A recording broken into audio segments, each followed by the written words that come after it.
The Gashouse gang coming to you from St. Louis, snowy St. Louis, and sunny Jupiter, Florida. It's great to be along with Kevin Wheeler and Matt Pauley. We're sponsored by Game Day Men's Health and Saliga Heating and Cooling.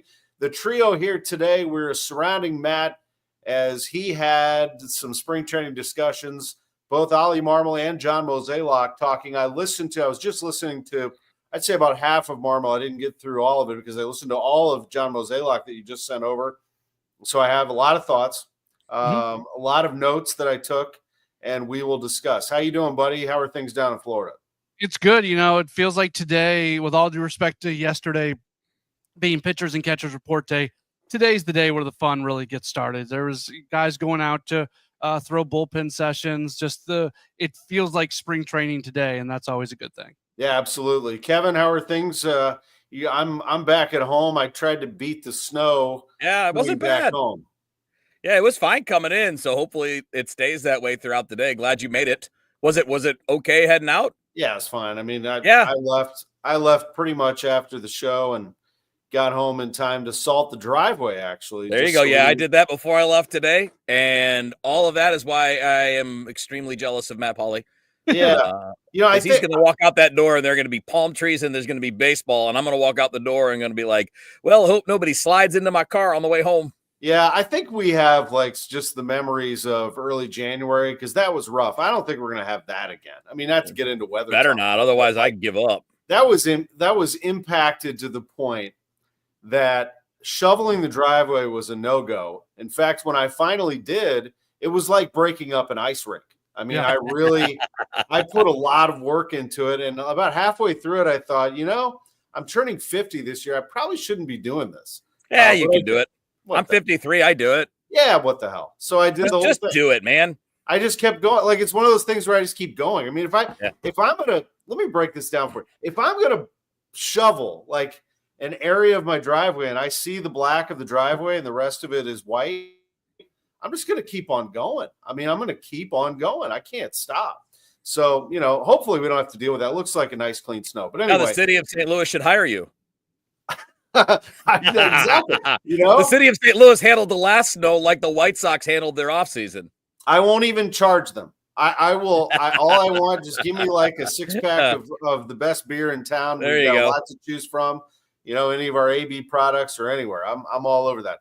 So, Matt, back to baseball, because all of this relates. We're thinking about baseball, and I thought John Mozeliak's tone in his address with the media, he's always, kind of playful and kind of back and forth with him. Some people think sometimes he's dismissive, but that's just how he is, just sort of, break the ice with everybody. But I noticed a different tone of awkwardness, which he brought up. Martin Kilcoyne, I heard, brought it up as well in that media scrum. But I think it's real. I mean, he is very uncomfortable with his Nolan Arenado situation. The fact that he had said publicly that they intended to trade him. Obviously, they've wanted to trade him. Sounds like about 5 different teams that they talked to, and they still haven't gotten it done, and he's about to show up. And so when he does show up on Monday, Matt, correct me if I'm wrong, there is a feeling of awkwardness. I mean, it's not like he's just going to go out there and play. I mean, it's like, hey, Nolan, great to have you back. We think for 5 more days or whatever it is. It is, and they're embracing, I guess, the awkwardness would be the way you would put it, because they said, hey, we're all adults and we're just going to have to go through it. He is currently a St. Louis Cardinal, so when it's time to report to camp, he needs to report to camp as a St. Louis Cardinal. Now, that doesn't change the fact that they want to move him. I still think that this Bregman thing's going to get figured out in the next 2 days. And I think that unless he signs with Boston, that shortly thereafter, Nolan Arenado is going to probably be a member of the Boston Red Sox. But that may not happen. And what may happen is we get to Sunday and it's time for full squad to report. And Nolan Arenado reports. And then we just see how long he stays in Jupiter and whether he leaves Jupiter because he's breaking camp with the team or whether he leaves Jupiter because he's getting traded to another team. Kevin, what do you think about the Arenado situation as it sits right now? Yeah, that's about it, right? I mean, he doesn't have any choice. You have to report because you have to be ready. Whether you're going to play for the Cardinals on opening day or play for the Red Sox or whoever, you got to be ready. So you got to show up on time. And so that makes sense. And I like that attitude. Like, we're all adults. We understand exactly what this is, and it doesn't change what we have to do. It doesn't change the work, and it doesn't really change the fact that you can't control the Bregman situation. I mean, that's kind of what it is at this point. And if you look at the Bregman situation, it seems like this. It seems like the Astros have an offer out there that's been out there from the beginning, but it seems unlikely that that's going to happen. It seems like both the Cubs and Red Sox are interested in Bregman, but only on a shorter-term deal is the way it's being reported. And it looks like it's Detroit and Toronto with the long offers, with the 6-year offers. And probably the richest one is Toronto because they're desperate. They need guys to go make that team something because they're trying to convince Vlad Guerrero Jr. to stay. They're trying to convince their fans that they can compete. They got a lot going on there. They may be the one that's the most desperate. And what he seems to be doing is waiting for someone to match the Toronto offer so he doesn't have to go to Toronto. Because if he wanted the biggest offer, it's probably there. If he wants a 6-year deal, that's going to be a good offer, but not the biggest. It's there with Detroit, with a manager that he knows. Or if he just wants to go back to Houston, apparently that's there too. At some point, he's got to make up his mind because I don't see this dynamic changing. I don't see one of these teams waking up between now and position players reporting and saying, all right, here's an extra 2 years and an extra $60 million. I just don't think it's going to happen. They also asked, I believe it's Derek Gould asked him about the financials. So if they were to hang on to Arenado, which reading Mozeliak in this thing, it doesn't sound like they are going to. It sounds like he's gone. I mean, he's going to be traded here one way or the other. But if they were to hang on to him, the question was financially, does this, handcuff you? And he said, no, Matt, that is not the case. They still feel like they could actually make a move or two. But I think what I'm hearing there is we haven't made any moves. So we've got this team. This is our team. And we already cut or didn't bring back this many players who were making money. So I think they feel like they're fine if they kept Arenado in his 64+ million.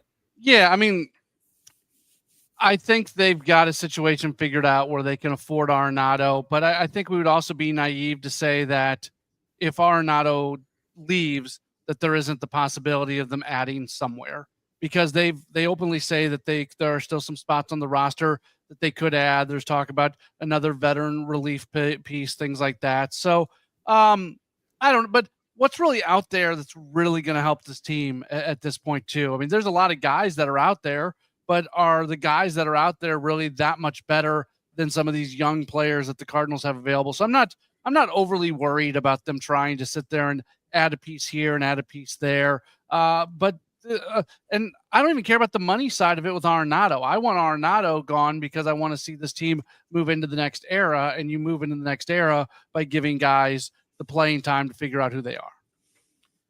Kevin, do you think that Arenado would be tough to deal with or anything like that? Do you think it would be a problem? Do you think it would be awkward in the clubhouse? And do you think that it does block not only opportunity, but do you think he would even be happy hanging around camp? I think two things. I mean, one, he's a professional, and it's not going to help him get somewhere else if he pouts. Mm-hmm. Right? So even if he's being completely selfish, which I don't think he would be, these guys are his friends. Knocking my microphone around. These are his buddies in the clubhouse, man. These are people that he knows. They're his friends. He's not going to tank on his friends. Like, I think that gets underrated when people talk about professional athletes. One, their pride, right? These guys are very prideful. I mean, he's trying to build a Hall of Fame career. All of these guys want to be the best that they can be. I don't see a scenario where his mood is a problem. I don't know that he'll perform well, but I mean, that's based on what we saw the last couple of years, not based on whether or not he's traded. And I think people always underestimate how much these guys like their teammates and how much their teammates like them. I mean, yeah, he's going to go out there and he's going to bust his ass. And he's probably going to have a little chip on his shoulder because he feels like he has something to prove. But the better if he's here, if nothing's going to happen, the better he plays, the more likely it is he ends up somewhere he wants to be down the road, whether it's later this year or next year. Absolutely. And whether he's training at home or at some facility, wearing just, generic workout gear, or wearing Cardinals gear, or wearing another team's gear, he's a player working out at spring training. I mean, period. I mean, he's just trying to be a better player. Now, if he's traded, then Nolan Gorman becomes the next man up. And Mozeliak once again talked about that. I mean, it was the first name that he mentioned in terms of opportunity, Matt. He also said, we could sit there and do the dance forever if we want to talk about the domino effect of who goes where. If you wanted to put Gorman at second and put Donovan at third and move people around in the outfield. I mean, there's a lot of different – they leave it open, don't they, Matt, as to what scenarios they could play around with down there. Yeah, they do.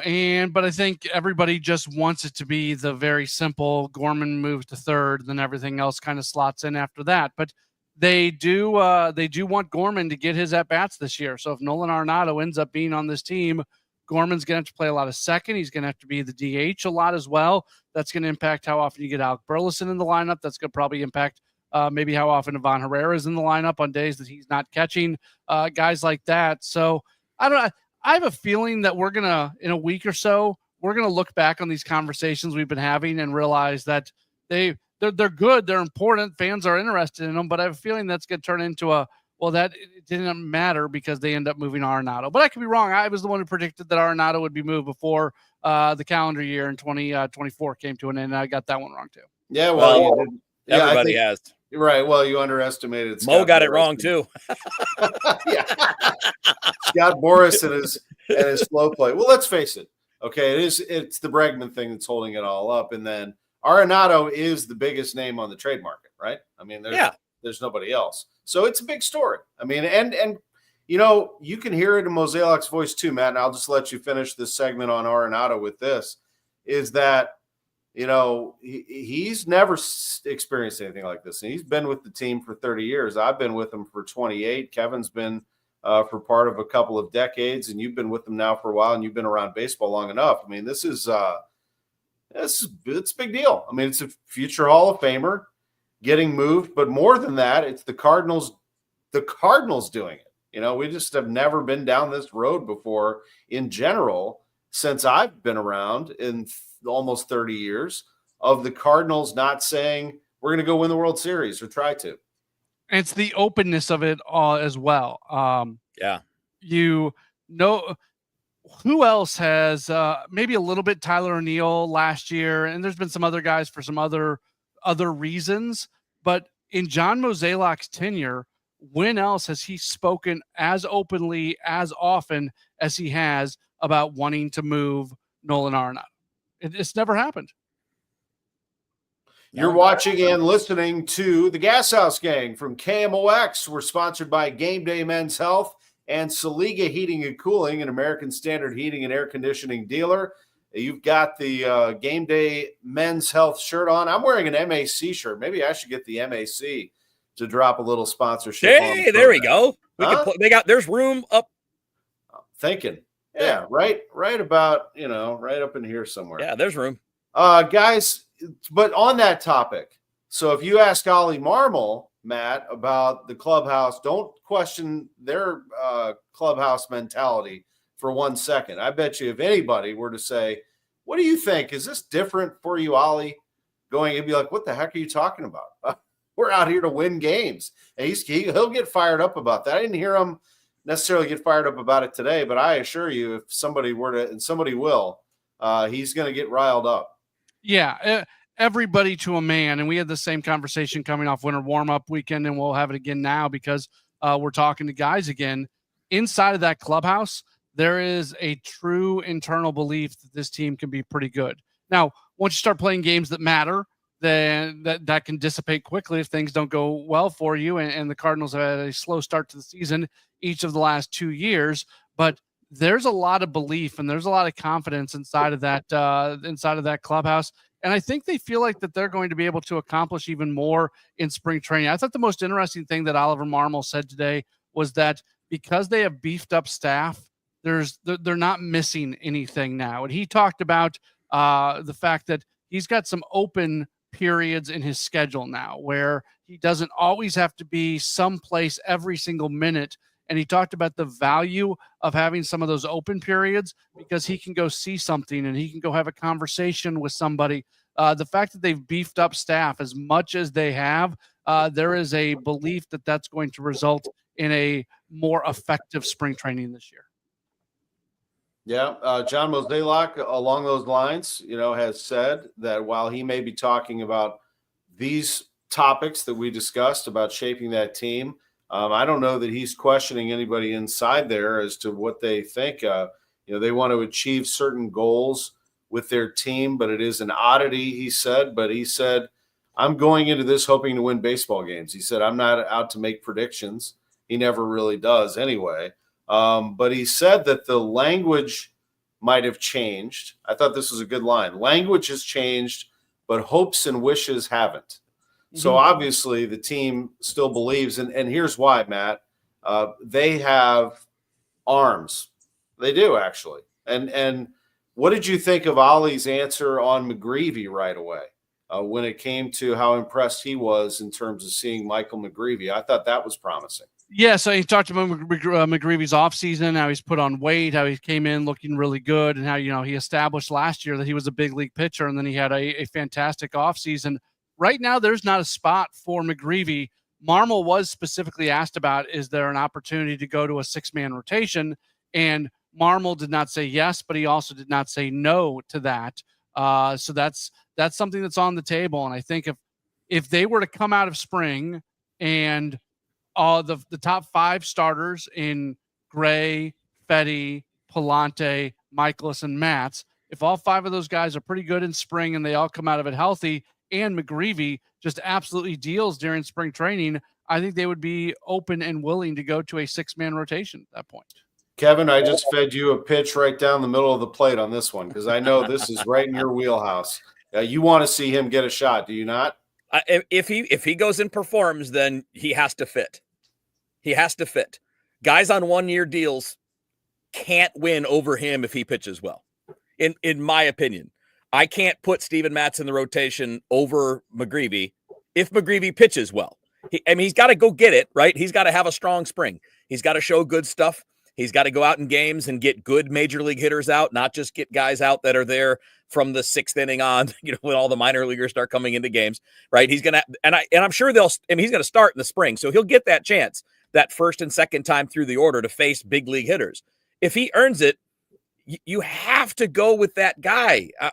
And if it means for this team, short-term, six-man rotation, fine. I hate six-man as a long-term plan. I like it as a short-term adjustment if it's what's necessary. If I were the manager, if you put me in Ollie's shoes, I would just put Matt's in the bullpen or Miles in the bullpen, whichever one performs worse. If they're both pitching great, all right, maybe I do try the six-man. But keeping in mind that I'm then getting less out of the guy that I'm paying $25 million a year in Sonny Gray.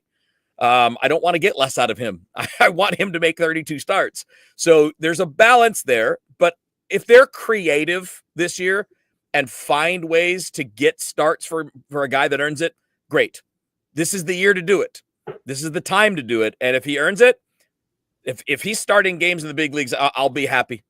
And I do think that at some point you've got to whittle it down to the five so that you can maximize your two best guys in Fetty and Gray, so that they can stay on turn and make their 32 starts because they're your best guys. Because if you want to contend, you need your best guys pitching as often as possible. Hey, Kevin, how would you scout McGreevy?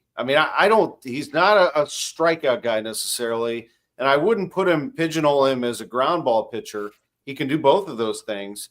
He's a pitch maker, and I think one of the things that he does well, I'll just toss it back over to you, Kevin, is that I think he's not afraid to let guys make outs. He'll put the ball on the bat. He's not going to sit there. I don't see him as a guy who's going to sit there and pick and walk people. I think he's going to come at you. I think that if you're looking at the best version of McGreevy, he's a strike thrower. So kind of like, we've been giving Miles a hard time here the last, couple of years because of his struggles. But if you go back 3 years, 4 years, what Miles was, right? The guy that's going to pound the zone, who's not overpowering anybody, but can miss a bat here and there. McGreevy is not going to strike a lot of guys out, but strike thrower is the way that I would describe him when he's going to be at his best. Now, when you look at, like the profile and what he had success with in the big leagues last year, His sinker was probably his best pitch, but it's such a small sample size. But he throws 2 fastballs, the sinker and the four-seamer. He throws a slider. Those are his main 3. Those are the ones he threw the most in the big leagues. And then for lefties, though, he's added a cutter. And I think that's what's interesting is he's a guy that might be along the lines of Miles, the guy that has 4 or 5 pitches and a different repertoire for righties versus lefties, right? And last year, unfortunately, it's a small sample, but when you look at how he used his pitches, the four-seamer was primarily against lefties and the sinker primarily against righties. The slider was almost entirely against righties, but the cutter, the change, and the curveball were almost entirely against lefties. So he's almost 2 different guys. He's sinker slider against righties, and then against lefties, he's more four-seam fastball cutter change. So I'll be interested to see how he uses that. But the number one thing, if you're going to describe him, and it's why he's probably profiling as a number 4 starter and not a number 1 or a 2, is that he's a good strike thrower that should be able to go out and get you 180 innings. When he's established, like if he's earning a rotation spot. What do you think about comments on Quinn Matthews to that extent, Matt Pauley? I think it's a little early because we had Bill said if McGreevy and Matthews both pitch well in camp, do they maybe trade Fedde and Matz?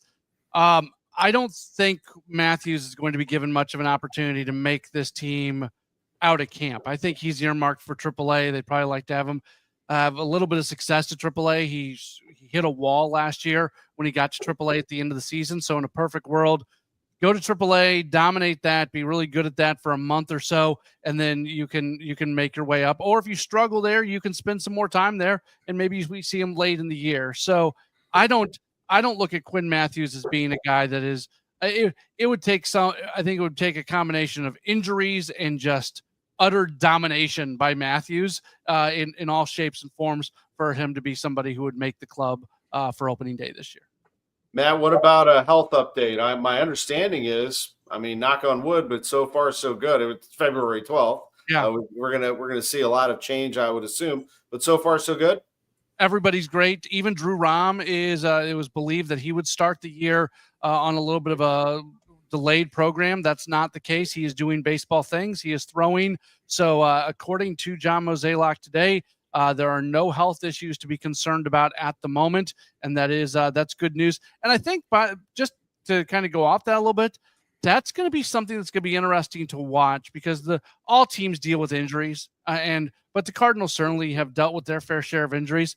They've got somebody new now that's overseeing the performance side of things, and performance certainly impacts. And we're talking about performance. It's not about strength conditioning. Yeah, that's sort of stuff. Nutrition, sleep, right. all that. So that's and they've got new, Rob Cerfolio is the head of that, and then they brought in a new performance director as well. I'm going to be curious to watch what kind of impact that has on the number of injuries and whether or not injuries might go down for the Cardinals moving forward. We got an interesting question. Yep. Sorry, go ahead, Tom. Go ahead. The Gashouse came from KMOX with Kevin Wheeler and Pauley. I'm Tom Ackerman. Great sponsors, Game Day Men's Health and Saliga Heating and Cooling. Kevin, we were just talking right there about the health of the pitching staff. Yeah, and it's interesting. We're getting questions a lot about Miles. And Ken with a question, how did he have the leverage to get a no-trade clause? That's a good question. Now, KT gave us the smart-ass version, which is also true, by the way. He does have a good agent, I'm sure. But if you're looking at it, he got the contract extension from the Cardinals, and they essentially bought him out of going into free agency. So when you're negotiating in that setting, when you're saying we're not, will you sign with us? And the price would be, if I'm the player, sure, I'll skip free agency if you give me a no trade clause and pay me this amount of money. So that's part of what it is. He had leverage, and when you look at the time when the contract was done, Miles was doing well. He was an all-star in 2022. He had a 3.29 ERA and he pitched 200 innings, man. In fact, I want to say that in 2022 and 2023, he was one of only like 3 or 4 guys in the National League to even reach 200 innings. But at the time he negotiated the deal, he had pitched really well. So when you're saying we're going to keep you from getting into the free agent market where others can bid on you, there's going to be a demand in the other direction. I just thought that was a really good question because that's how those things work. If he had gone into free agency, maybe he gets that, maybe he doesn't, but he would have all that freedom. But when you're only going to negotiate with one team, you have more power to make demands. So that's basically what it is. And the most important thing that you said there, Kevin, was the fact that he was coming off an all-star year where he was really, really good. Now, we can go back and second guess it and look at his age and look at the number of years that he got and what it's been like since then. But if we go look at I don't think anybody thought that his decline was going to be as quick as it has been since signing that contract. No, and I think the way that we talked about it at the time, and I think the criticism was they probably did that a year earlier than they needed to, given his age, right? Yeah. If he had been 30 when they did that, it would have made a lot more sense. But that was going into 2023, coming off that all-star season, because 2023 was going to be his last year under contract. And that was his age 34 season. If you had waited until after that year, when he had a 4.78 ERA and, had given up 26 home runs and struggled, right? You wouldn't have given him, he wouldn't have gotten a no trade clause, and he probably wouldn't have gotten $18.5 million a year. So the criticism there would be you took a guy in his mid 30s and you extended him a year before you needed to. And again, it's understandable, but I wouldn't have done it at anybody that age because I would have played it out. But that doesn't mean that we can't still acknowledge the circumstances at the time of the negotiation. He was an all-star. So not to relitigate everything, they were also looking a year ahead to where they had one starting pitcher under contract. That's correct. Yes. Yeah. Yes. That's right. And I love that these comments, by the way, and these questions mostly are coming from YouTube. That's a really good sign for us, not to go too far inside baseball on you. But, if you can share and subscribe this YouTube channel, it would really help us out. It's not like 50,000 watts, which we will be on tonight on replay, where we're blasted out all over the country. But, these conversations are kind of fun that they pop up on your phone. The more that people subscribe and share this, it's going to be really getting some legs. So we appreciate that. But yeah, it's interesting. And, on the bullpen side of things, do they have the veteran voice, Matt, that John Mozeliak was talking about? I mean, how do you see the bullpen shaking out? And then while you're answering that, part two would be something that Marmol mentioned pretty early in his discussion with the media, is they're hunting for that guy who can set up Ryan Helsley. Yeah, I mean, Helsley is the veteran guy, but they also don't really want that veteran guy in the bullpen to be the closer as well. The closer has enough on him as it is. So, last year, kind of the role that Andrew Kittredge had of being the sage veteran sort of guy down there. I don't know if they do have that guy right now. That guy may not be a Cardinal yet, but might be a Cardinal before spring training comes to an end. There's still a lot of arms that are out there that probably fall under that umbrella. I think it's if you're the Cardinals, though, you got to sort of look between the two things. You've got a bunch of young pitchers that you're excited about their arms and you want to give them an opportunity. Do you want to lessen one of their opportunities because you're hell-bent on getting this quote-unquote veteran into the bullpen?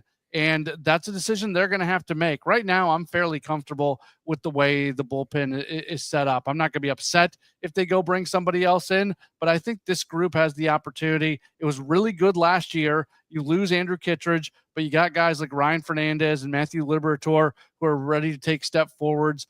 We saw guys like a Chris Roycroft has a ton of velocity. Can they turn that into something? There's a bunch of guys kind of like that can maybe take a step forward. So for the most part, I like this bullpen group. Kevin, I do too. Oh, good. Yeah. Yeah. I really like the makeup of it, but I'm going to tell you something. Many apologies, Ollie, but who cares about the leadership nonsense? Now, that was Mo. That's Mozeliak. I'm sorry. Sorry, Mo. I'll look at it. Sorry, Ollie, for putting you on it. And sorry, Mo. Who cares? Cleveland didn't have that guy last year. They had the best bullpen in baseball. To me, that's one of those want. We always want to talk about influence of other things. Stop. Put the guys out there with the best stuff. Let them figure it out. I don't think Matthew Liberatore is going to be better if you sign David Robertson. I'll tell you, I didn't take it that way. I kind of thought that what he was saying was we usually have had the veteran voices, and now we're kind of departing from that. And I think he was maybe intrigued by that. I don't know that he was saying that they needed to have the veterans. Okay. But I agree with Kevin on that. You don't have to have them. I mean, if you can go with a bunch of young guns and let Helsley close the thing out, I'm cool with it. But I guess do think, my unfair reaction to this is because that's how they've operated for too long, yeah. right? That's why we had to go get, the veteran starters, and that's why we have to go get a veteran this or a veteran. Like, it helps, but it's not the be all end all. Just have better players. Yeah. Better players is what matters. This is Hein Bloom's team now, man. I mean, Hein Bloom's going to go find the diamonds in the rough, and they don't have to be, Russ Springer and all these guys that they had through the years who would be like the sage in the bullpen. They're going to go. They're going to go find them. And I don't want to act like that never matters. I mean, Adam Wainwright has talked openly about how much Jason Isringhausen helped him, right? Sure. Having that veteran presence at the back end of a game when Waino was a rookie and he had never done this before. I'm not saying it's a bad thing in general. I'm saying for this team right now, don't spend the roster spot on that if you don't absolutely have to do it. You've got a lot of people to evaluate, and I've watched other teams that don't have that guy have dominant bullpens. Cleveland was one of them last year. I mean, because again, Class A would be their Helsley, right? The established closer, but we don't want to put more on him. But other than that, it was a bunch of young guys who were in their first or second year just blowing gas.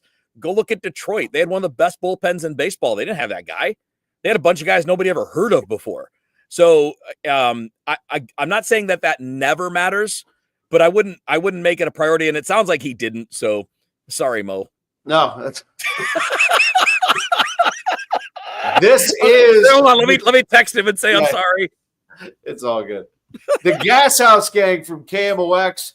We're going all baseball today with Matt, Pauley, and Jupiter. We're going to go all baseball from here on out for the rest of this program. Now that we're stationed in Jupiter, every show will be all baseball unless something warrants us breaking away, of course, like snow or something like that.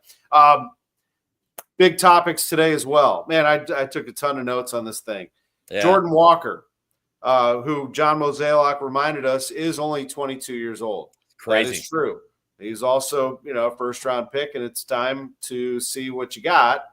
And he also, Matt, made the point that 6 weeks still isn't long enough to decide if you've got the guy or not. They're going to need to play him for a full year, but Jordan's there. He's down there getting some things done. I know that the full squad workouts will start next week. Well, let's get into some Jordan Walker conversation, some of the things you're hearing since you've been down there and the excitement level. Yeah, Ali was also asked about Jordan, and man, he was fired up about him. He was so excited, loves what he did this offseason, hitting the ball with a lot of power right now, and that's something that this organization has really been looking for a while. I think there's a legitimate belief, and again, everything that we say, once the lights turn on opening day, it can all kind of go out the window. But I think there is legitimate optimism that this is the year where Jordan Walker is going to start to develop into the guy that we expected him to be. And I think a lot of it is connected to the fact that he's just going to get the opportunity to do it. He's not going to worry about coming out of the lineup. He's not going to worry about being sent down to AAA Memphis. Those things are not going to happen. So he's got the freedom to go out and be Jordan Walker. And from everything I'm hearing, people love what they're seeing from him so far. Sure, and Kevin Brant Brown is, by all accounts, the real deal when it comes to not only developing hitters, but communicating and implementing technology. I think that's going to be the key, right? Because you got to speak the language that the players speak. The players now, the younger guys, they speak the language of getting feedback. Like they want to know, how hard did I hit that ball? They want to know, did I barrel it? Did I square it up? They want to know all of these things because the knowledge to them is as much a part of the feel as anything. It's not weird. You take a guy who's 35, maybe it's a little weird because he didn't come up doing it. These guys have all been doing this for a long time. So yeah, I think having somebody that is going to present things to those guys in a way that they get it. See, hitting coach is probably the most inexact science in sports. It is as much art and creativity as it is science. There is science to it, right? We got to create force. We have to have the right angles. There's geometry and physics to it. But most of it happens up here. And the most important thing, the most difficult thing is finding the words that translate for every guy. Because Jordan Walker is going to hear things and they're going to mean different things to him than something will to J.J. Weatherholt, than something will to Nolan Arenado, than something will to Wilson Contreras. And the hardest part about teaching hitting or working with hitters is understanding how each thing hits each guy and what they need to do or hear to make improvements. Some guys, it's just as simple as going back and looking at videos of when they were swinging well, and they're like, oh, all right, that's what it looked like. I can feel it. I'm going to go do it. Other guys need to get more detailed, and they need to get on the tee, and they need to get on the machine, throwing 100 miles an hour to work on staying on top of a pitch or whatever. That's where I'm really curious about Brant Brown, because it is easily the most misunderstood job in sports, coaching hitters. It is really difficult, which is why hitting coaches get fired all the time, because it's not always the message or the philosophy or whatever. It's just somehow the words aren't connecting with the people that it needs to connect with. It's relational. That's really well said. Yeah, Matt. It's a relational thing too. The hitters there needs to be a lot of trust in there. When you're talking about being able to communicate, it's easier to communicate with somebody that you have a relationship with. So figuring out what makes a guy tick, that's the relationship part. And then being able to use those things about them and coaching them is all very important. Yeah. And I've experienced it, like not at the pro level, but I mean, I coach hitting. I've had kids that came to me from other people, and what wasn't working for them worked differently with me, just to approach. And I've got some of my favorite guys, kids that I coached for years, who went from me to another guy in our building for hitting, and they got better. Just sometimes it happens that way. And it doesn't mean the person teaching it doesn't mean that what was going on last year was bad or wrong. Sometimes you just got to find different ways to approach the same problem. And I know we're all kind of, everybody's waiting for the next Albert Pujols to show up. There will never be another Albert Pujols. I mean, Albert Pujols is a once-in-a-lifetime player. I mean, he's the greatest right-handed hitter that I've ever seen and that most people have ever seen. So, he's special. However, I did like the comp, and they're not the same player, Matt, but John Mozeliak did drop J.D. Drew's name out there today. That's a pretty decent comp in terms of this with J.J. Weatherholt, not Walker. Yeah. J.J. Walker's a project. And by the way, let me just throw this out there about Walker. Don't because he's so nice and because he's so well-educated and wise, don't make that into that he's not, tough or something like that. I mean, the guy is a Major League Baseball player who I think is learning on the job and is going to be one heck of a player. I really do. That said, J.J. Weatherholt, just my eye test, is special. I mean, he's got all the skills, and that was the first time I saw J.D. Drew. Now, they made the mistake of linking J.D. Drew to Mickey Mantle or something. Yeah. That was way over the top expectations. I'm not going to compare Weatherholt to anybody, but I like that sort of line of thinking, Matt. Yeah, so I recorded an interview today with Weatherholt that's going to run on the Countdown show coming up tomorrow night. So I got the chance to get to know him for a few minutes today. And to me, he just came across as a really young, humble guy. I've heard these comparisons to him and Bryce Harper, so I was kind of expecting bravado out of him. And maybe who he is on the field is a little bit different than who he is when he's just talking. But I really enjoyed our conversation, and we went through his story of, he's a guy who wasn't drafted out of high school and barely had an offer to go play at West Virginia. And then all of a sudden, I think it was his sophomore year, it just exploded, hit 440 or something at West Virginia. And he became one of the top prospects in all of baseball at that point. But yeah, I think there's no reason not to think that this guy cannot turn into an all-star caliber player. We're not talking Hall of Fame. We're not talking about this stuff, but can this guy be an all-star caliber player? I think right now that is the track he's on. When we're talking about young prospects, those guys can come off the track. They've come off the track a lot with the Cardinals. We were saying the same stuff about Jordan Walker and Nolan Gorman and certainly other players, and it hasn't come out to be that way for them. But I think it is a legitimate thing right now to say J.J. Weatherholt has every opportunity to be a really special player. Yeah, I'll keep it simple, guys. The floor for J.J. Weatherholt will be Major League average. That's his floor. He will not be below that. As a hitter, I think he's a decent enough defender at second base. And he's played shortstop in college, probably best at second, but he can handle third. As a hitter, the floor is a Major League average hitter.